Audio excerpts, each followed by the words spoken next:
পরিত্যক্ত ঘর থেকে উদ্ধার বিপুল পরিমাণে শুকনো গাঁজা। জানা গেছে যে বিশালগড় থানার দক্ষিণ ব্রজপুর এলাকা থেকেই উদ্ধার হয়েছে এই বিপুল পরিমাণে গাঁজা। এনডিপিএস ধারায় মামলা রুজু করে তদন্ত শুরু হয়েছে। রেলে পাচার চক্রের সন্ধান এবার বিশালগড় পুলিশের হাতে। বৃহস্পতিবার বিশালগড় থানার পুলিশ দক্ষিণ ব্রজনগর মিনাশিলের বাড়ি থেকে হানা দিয়ে এই শুকনো গাঁজা উদ্ধার হয়। অভিযোগ রয়েছে যে রেলেই পাচার করা হতো এই গাঁজাগুলি। কি বলছেন পুলিশ, শোনাবো। আমতলী মিনাশিলের বাড়িতে কিছু গাঁজা মজুদ আছে। এই খবর পাওয়ার সঙ্গে সঙ্গে আমরা বাড়িতে আসি এবং একটি পরিত্যক্ত ঘর থেকে প্রায় 18টি প্যাকেট আমরা গাঁজা, শুকনো গাঁজা উদ্ধার করি।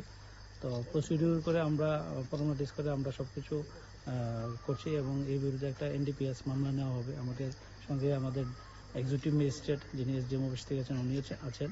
আর আজকে আমরা এগুলা এখন বাজেয়াপ্ত করে থানাতে নিয়ে যাব এবং একটা নতুন এনডিপিএস আইন নিয়ে আমরা তদন্ত শুরু করব। আমাদের কাছে একটা খবর যে এই গাঁজাগুলো নাকি ওনার মেয়ের জামাই যে নাকি কলকাতায় থাকে, সে মানে আন্তঃরাজ্য এরকম পাচার বাণিজ্যের সঙ্গে যুক্ত সে রেখেছে বিষয়টা।